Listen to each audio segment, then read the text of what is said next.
সম্মানিত শিক্ষকবৃন্দ এবং honourable viewers, আসসালামু আলাইকুম।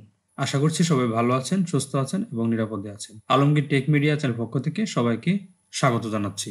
গত 17 নভেম্বর থেকে উপবৃত্তির সফটওয়্যারে ঢাকা, ময়মনসিংহ, সিলেট ও চট্টগ্রাম বিভাগের জন্য উপবৃত্তির সফটওয়্যারটি খুলে দেওয়া হয়েছে এবং আমরা সবাই উপবৃত্তির কাজ করতেছি। উপবৃত্তির সফটওয়্যারটি খুলে দেওয়া হলে নতুন শিক্ষার্থীর এন্ট্রি অর্থাৎ 2022 সালের জানুয়ারি থেকে জুন মাস পর্যন্ত এই 6 মাসের উপবৃত্তির জন্য নতুন শিক্ষার্থীদের তথ্য এন্ট্রি দিচ্ছি এবং সাথে সাথে 2021 সালের পুরনো শিক্ষার্থীদের তথ্য আমরা হালনাগাদতেছি, যার কারণে আমরা একে অন্যের সাথে যোগাযোগ করার মাধ্যমে সমস্যাগুলো সমাধানের চেষ্টা করতেছি। তো আমি আমার এই ইউটিউব চ্যানেল আলমগীর টেক মিডিয়াতে এবং আমার ফেসবুক পেজে একটি ভিডিও দিয়েছিলাম আপনারা কিভাবে সেই কাজগুলো করবেন তার জন্য। সেই ভিডিওটির ইনবক্সে করা প্রশ্নগুলোর উত্তর আমি যথাসাধ্য চেষ্টা করেছি সময় মতো দেওয়ার জন্য। এরপরেও যাদের প্রশ্নের উত্তরগুলো দিতে পারিনি আন্তরিকভাবে দুঃখ প্রকাশ করছি। আশা করছি আপনারা এই ভিডিওটির মাধ্যমে সকল প্রশ্নের উত্তর পেয়ে যাবেন। তো আর কথা নয়, চলে যাচ্ছি মূল টিউটোরিয়ালে যাবার আগে বলছি, যদি আপনি আমার চ্যানেলে নতুন হয়ে থাকেন বা চ্যানেল সাবস্ক্রাইব বাটনটি এখনো লাল থাকে তাহলে চ্যানেলটি সাবস্ক্রাইব করে পাশে থাকা বেল বাটনটি অন করে রাখবেন। আর যারা অলরেডি সাবস্ক্রাইব করেছেন অসংখ্য ধন্যবাদ। যারা আমার ফেসবুক পেজ থেকে দেখছেন তারা পেজটিকে ফলো করে রাখবেন। দেখুন, উপবৃত্তির আপডেট 20/11/2022 উপবৃত্তির সফটওয়্যারে তথ্য এন্ট্রির সমস্যা ও সমাধান। দেখুন, এখানে যে প্রশ্নগুলো রয়েছে এই প্রশ্নগুলো আপনাদের করা প্রশ্ন এবং আমাদের একজন সম্মানিত স্যারের দেওয়া উত্তর। আমি শুধু পড়ে শোনাচ্ছি। প্রশ্ন: শিক্ষার্থী মাদ্রাসায় বা কওমি মাদ্রাসায় চলে গেছে বা ড্রপ আউট হয়েছে, করণীয় কি? উত্তর: নিষ্ক্রিয় করে রাখতে হবে। তো এখানে আরো একটি প্রশ্ন হচ্ছে, কিভাবে নিষ্ক্রিয় করব? উত্তর: নিষ্ক্রিয় অপশন এখনো চালু হয়নি, শীঘ্রই চালু হবে। তো চালু হলে আপনারা সেই নিষ্ক্রিয় অপশন থেকে এই ধরনের শিক্ষার্থীকে আপনারা নিষ্ক্রিয় করে রাখবেন। তো এখন যারা কাজ করছেন তারা কিভাবে কি করবেন? তারা এই শিক্ষার্থীর কোনো কাজই করবেন না, এই শিক্ষার্থীর তথ্য হালনাগাদ করার কোনো দরকার নেই, যেভাবে আছে সেভাবেই থাকবে। পরবর্তীতে যখন অপশন চালু হবে তখন আপনি নিষ্ক্রিয় করে দিবেন। প্রশ্ন: শিক্ষার্থী অন্য সরকারি প্রাথমিক বিদ্যালয়ে চলে গেছে, করণীয় কি? উত্তর: পোর্টালে শীঘ্রই ট্রান্সফার অপশন চালু করা হবে, তখন ট্রান্সফার করে দিবেন।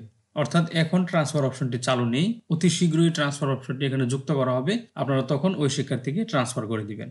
মোবাইল নম্বর এবং অ্যাকাউন্ট রকেট, বিকাশ, নগদ ইত্যাদি সংশোধন করব কিভাবে? টিউসারের আইডি থেকে সংশোধন করতে পারবেন, অর্থাৎ উপজেলা শিক্ষা অফিসার মহোদয়ের আইডি থেকে আপনারা সংশোধন করতে পারবেন। প্রশ্ন: বিশেষ শিক্ষার্থীদের জন্য অপশন নাই, কিভাবে এন্ট্রি দিব?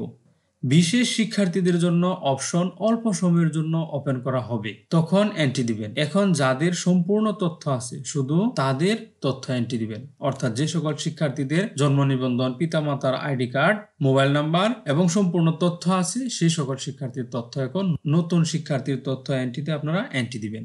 যখন বিশেষ শিক্ষার্থীর অপশন চালু হবে তখন আপনারা, যদি কোনো শিক্ষার্থীর মায়ের আইডি থাকে, বাবার আইডি না থাকে, তাহলে সেখানে আপনারা, বা যদি কোনো শিক্ষার্থীর মায়ের আইডি থাকে বা বাবার আইডি না থাকে, বা বাবার আইডি থাকে বা মায়ের আইডি থাকে না, তখন আপনারা সেইখানে সেই শিক্ষার্থীর তথ্যটা এন্ট্রি করতে পারবেন। আশা করছি বিষয়টি বুঝতে পেরেছেন। এখন আরো একটি প্রশ্ন চলে আসি। দেখুন, এখানে রয়েছে শিক্ষার্থীদের নাম, পিতামাতার নাম, জন্ম নিবন্ধন সহ অন্য ভুল কিভাবে সংশোধন করব? দেখুন, বেনিফিশিয়ারিতে শিক্ষার্থীর তথ্য আপডেট অপশন চালু হবে, অর্থাৎ এখন আপডেট অপশনটি নেই। যখন আপডেট অপশনটি চালু হবে তখন আপনারা করতে পারবেন। আশা করছি অতি শীঘ্রই এখানে শিক্ষার্থীর তথ্য আপডেট অপশনটি যুক্ত করা হবে। প্রশ্ন: শ্রেণী প্রমোশন দিব কিভাবে? দেখুন, 2021 সালের শিক্ষার্থীদের শ্রেণী প্রমোশনের ক্ষেত্রে শ্রেণী ওয়ারি প্রাক, প্রথম, দ্বিতীয়, তৃতীয়, চতুর্থ, পঞ্চম শ্রেণীতে সিলেক্ট করতে হবে। তারপর শিফট, শাখা, রোল পরিবর্তন করে যদি প্রয়োজন হয়, তারপর কি করবেন? কারণ নির্বাচন করুন অপশন থেকে শ্রেণী প্রমোশন সিলেক্ট করে সংরক্ষণ করতে হবে। আশা করছি বিষয়টি বুঝতে পেরেছেন। দেখুন, এবার প্রাথমিক চক্রের সমাপ্তি কিভাবে করব? এটা অনেকেই প্রশ্ন করেছেন, প্রাথমিক শিক্ষার্থীর প্রাথমিক চক্রের সমাপ্তি কিভাবে করবেন? দেখুন, প্রাক থেকে পঞ্চম শ্রেণী পর্যন্ত চালুকৃত বিদ্যালয়ের ক্ষেত্রে শ্রেণী অপশন থেকে পঞ্চম, ষষ্ঠ শ্রেণী পরিবর্তন না করলেও হবে। অর্থাৎ এখানে যারা পঞ্চম শ্রেণীর জায়গায় ষষ্ঠ শ্রেণী নির্বাচন করতে ভুলে গেছেন, ভুল করেছেন, পঞ্চম শ্রেণীর জায়গায় ষষ্ঠ শ্রেণী নির্বাচন করতে ভুল হয়েছে, এটা আপনাদের কোনো সমস্যা নেই। দেখুন, শ্রেণী পরিবর্তন না করলেও হবে, অর্থাৎ না করলেও কোনো সমস্যা নেই। আশা করছি বুঝতে পেরেছেন। শ্রেণী সিলেক্ট করে কারণ নির্বাচন করুন, অপশন থেকে প্রাথমিক চক্রের সমাপ্তি সিলেক্ট করে সংরক্ষণ করতে হবে। শিফট শাখা রুল পরিবর্তন করার প্রয়োজন নেই। অর্থাৎ পঞ্চম শ্রেণী থেকে যে শিক্ষার্থীটি ষষ্ঠ শ্রেণীতে চলে গেছে, সেখানে যদি আপনি ষষ্ঠ শ্রেণী না দেখিয়ে হালনাগাদ করে ফেলেন তাহলে কোনো সমস্যা নেই, তাহলে চিন্তার কোনো কারণ নেই। আপনি প্রাথমিক চক্রের সমাপ্তি সিলেক্ট করে সংরক্ষণ করেছেন কিনা সেটা হচ্ছে কথা। যদি সেটা করে থাকেন তাহলে আর কোনো সমস্যা নেই। এখানে দেখুন একটি গুরুত্বপূর্ণ প্রশ্ন রয়েছে। অপরদিকে অষ্টম শ্রেণী পর্যন্ত চালুকৃত বিদ্যালয়ের ক্ষেত্রে পঞ্চম ষষ্ঠ, ষষ্ঠ সপ্তম, সপ্তম অষ্টম শ্রেণী সিলেক্ট করে শিফট শাখা রুল পরিবর্তন করে যদি প্রয়োজন হয় কারণ নির্বাচন করুন। অপশন থেকে শ্রেণী প্রমোশন সিলেক্ট করে সংরক্ষণ করতে হবে। অষ্টম শ্রেণীর ক্ষেত্রে শ্রেণী অষ্টম রেখে কারণ নির্বাচন করুন। অপশন থেকে প্রাথমিক চক্রের সমাপ্তি সিলেক্ট করে সংরক্ষণ করতে হবে। শিফট শাখা রুল পরিবর্তনের প্রয়োজন নেই। এই জায়গায় আমি আপনাদের কাছে একটু ক্ষমা চেয়ে নিচ্ছি, কারণ আমার প্রথম যে ভিডিওটি, সেই ভিডিওতে আমি পরবর্তীতে ভিডিওটি শুনে আমি সেখান থেকে আর এটি ডিলিটও করিনি বা সেখানে আমি এডিট করিনি।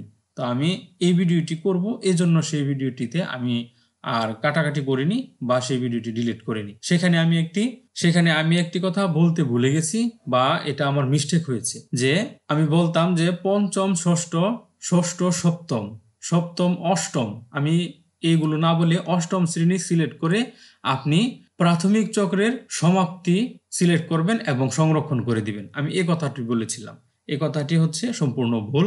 আমি এর জন্য ক্ষমা চেয়ে নিচ্ছি। যাদের বিদ্যালয়ে অষ্টম শ্রেণী পর্যন্ত চালু আছে, আপনারা কি করবেন, আপনারা পঞ্চম শ্রেণী শেষ হয়েছে শিক্ষার্থীকে ষষ্ঠ শ্রেণীতে প্রমোশন দিবেন। ষষ্ঠ শ্রেণী শেষ হয়েছে সপ্তম শ্রেণীতে তাকে প্রমোশন দিবেন। সপ্তম শ্রেণী শেষ হয়েছে অষ্টম শ্রেণীতে তাকে প্রমোশন দিবেন। অষ্টম শ্রেণীতে প্রমোশন দেওয়ার ফলে তার কিন্তু প্রাথমিক চক্রের সমাপ্তি হবে। তখন আপনি প্রাথমিক চক্রের সমাপ্তি সিলেক্ট করে সংরক্ষণ করবেন।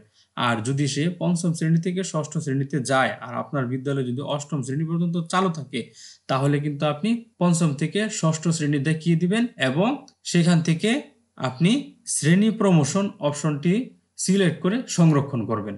আশা করছি বিষয়টি বুঝতে পেরেছেন। এবার আমরা পরবর্তী প্রশ্নে চলে যাচ্ছি। পুনরাবৃত্তি শিক্ষার্থীদের কাজ কিভাবে করব? 2021 সালের কোনো শিক্ষার্থী 2022 সালেও একই শ্রেণীতে ভর্তি থাকলে শুধু রুল পরিবর্তন করে যদি প্রয়োজন হয় কারণ নির্বাচন করুন। অপশন থেকে পুনরাবৃত্তি সিলেক্ট করে সংরক্ষণ করতে হবে। আমি অপশনটি আবারও বলছি, 2021 সালের কোনো শিক্ষার্থী 2022 সালে একই শ্রেণীতে ভর্তি থাকলে শুধু রুল পরিবর্তন করবেন। রুল পরিবর্তন করে কারণ নির্বাচন করুন। অপশন থেকে পুনরাবৃত্তি সিলেক্ট করে সংরক্ষণ করে দিবেন। আশা করি বুঝতে পেরেছেন। ভুল এন্ট্রি শিক্ষার্থীর কাজ কিভাবে করব? অর্থাৎ 2022 সালের কোনো শ্রেণীর শিক্ষার্থী ভুল করে 21 সালে এন্ট্রি হয়ে গেলে কারণ নির্বাচন করুন। অপশন থেকে ভুল এন্ট্রি সিলেক্ট করে সংরক্ষণ করতে হবে। শ্রেণী, রুল, শাখা, শিফট পরিবর্তন করতে হবে না। দেখুন এখানে এই সম্পর্কিত আরো একটি প্রশ্ন কিন্তু এখানে রয়েছে।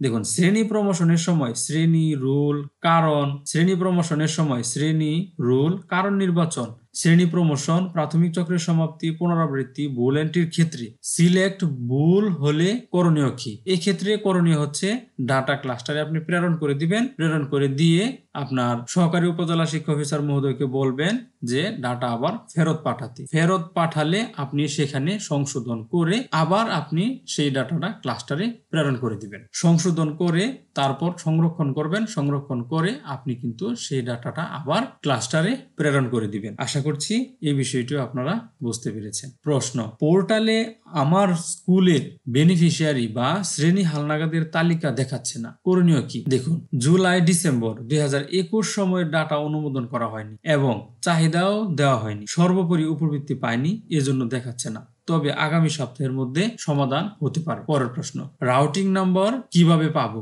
অর্থাৎ এটি হচ্ছে নতুন শিক্ষার্থী এন্ট্রির ক্ষেত্রে রাউটিং নম্বর কিন্তু অটোমেটিক চলে আসে। আপনি যখন বিকাশ, নগদ, রকেট, এমক্যাশ যে কোনো একটা সিলেক্ট করবেন, সিলেক্ট করার পরে কিন্তু অটোমেটিক সেখানে রাউটিং নম্বরটি চলে আসবে বা পূরণ হয়ে যাবে। কত বছর বয়স হলে উপবৃত্তি পাবে? উত্তর 4+ হলে পাবে, অর্থাৎ 4+ হলে উপবৃত্তি পাবে। কিন্তু এক্ষেত্রে সমস্যা হচ্ছে 4+ শিক্ষার্থী এখনো এন্ট্রি করতে পারেনি। দেখুন এখানে কিন্তু তার উত্তরও রয়েছে। বয়স 4+ হলেও এন্ট্রি নিচ্ছে না, করণীয় কি? এ বিষয়ে আলোচনা হয়েছে, দ্রুত সমাধান হয়ে যাবে। আশা করছি বিষয়টি বুঝতে পেরেছেন। প্রশ্ন, জুলাই ডিসেম্বর 2021 এর বকেয়া এখনো পায়নি, করণীয় কি? আগামী সপ্তাহের মধ্যে সমাধান হতে পারে। দেখুন, আরো একটি গুরুত্বপূর্ণ প্রশ্ন এখানে, জন্ম নিবন্ধন ডুপ্লিকেট দেখালে করণীয় কি? ভুল করে অন্য শ্রেণী বা অন্য বিদ্যালয়ে এন্ট্রি হয়ে থাকলে এমনটি হতে পারে। AUEO ও UEO স্যারের সাথে যোগাযোগ করে হোয়াটসঅ্যাপ গ্রুপের মাধ্যমে সমাধান করতে হবে। প্রশ্ন, সঠিক তথ্য দেওয়ার পরেও এনআইডি ভুল দেখাচ্ছে, করণীয় কি? যদি সঠিক তথ্য দেওয়ার পরেও এনআইডি ভুল দেখায় তাহলে নির্বাচন কমিশনের অফিসে অভিভাবকগণকে যোগাযোগ করতে বলা হয়েছে। দেখুন, অবসর বা মৃত্যুজনিত কারণে প্রধান শিক্ষক নাই, কিভাবে প্রধান শিক্ষকের মোবাইল নম্বর পরিবর্তন করব? দেখুন, এর উত্তর হচ্ছে আপাতত বর্তমানটা দিয়েই কাজ করতে হবে, পরবর্তীতে সঠিক মোবাইল নম্বর চাওয়া হবে। অর্থাৎ অবসরজনিত প্রধান শিক্ষক বা মৃত্যুজনিত কারণে যদি বিদ্যালয়ে প্রধান শিক্ষক না থাকে, ওই প্রধান শিক্ষকের আইডি দিয়ে যদি আপনি আগে কাজ করে থাকেন তাহলে এখনো ওই প্রধান শিক্ষকের আইডি দিয়ে আপনাকে কাজটি চালিয়ে যেতে হবে। পরবর্তীতে সঠিক মোবাইল নম্বর যখন চাওয়া হবে তখন আপনি দিয়ে দিবেন বা পরিবর্তন করে নেবেন। সর্বশেষ যে প্রশ্নটি রয়েছে সেই প্রশ্নটি হচ্ছে, পাসওয়ার্ড ভুলে গেলে কিভাবে উদ্ধার বা রিসেট করব? এই প্রশ্নের উত্তর হচ্ছে টিউসারের সাথে যোগাযোগ করে হোয়াটসঅ্যাপ গ্রুপের মাধ্যমে রিসেট করতে হবে। প্রশ্নগুলোর উত্তর সংগৃহীত উপবৃত্তি সফটওয়্যারের তথ্য এন্ট্রি বিষয়ক ওরিয়েন্টেশন ও প্রশ্নোত্তর পর্ব, অর্থাৎ কালকে যে ওরিয়েন্টেশনটি হয়েছে সেই ওরিয়েন্টেশনে এই প্রশ্নগুলোর উত্তর আমাদের সম্মানিত স্যার জনাব মোহাম্মদ জিয়াউল কবির সুমন, উপবৃত্তি বিভাগ, ডিপি মহোদয় এই প্রশ্নগুলোর উত্তর দিয়েছিলেন। তো স্যারের প্রতি কৃতজ্ঞতা জ্ঞাপন করে আজকের ভিডিও এখানেই শেষ করব। যদি আরো কোনো প্রশ্ন থেকে থাকে, আপনাদের আরো কোনো কিছু জানার থাকে, তাহলে এই ভিডিওর ডিসক্রিপশনে আপনারা প্রশ্নগুলো করতে পারেন।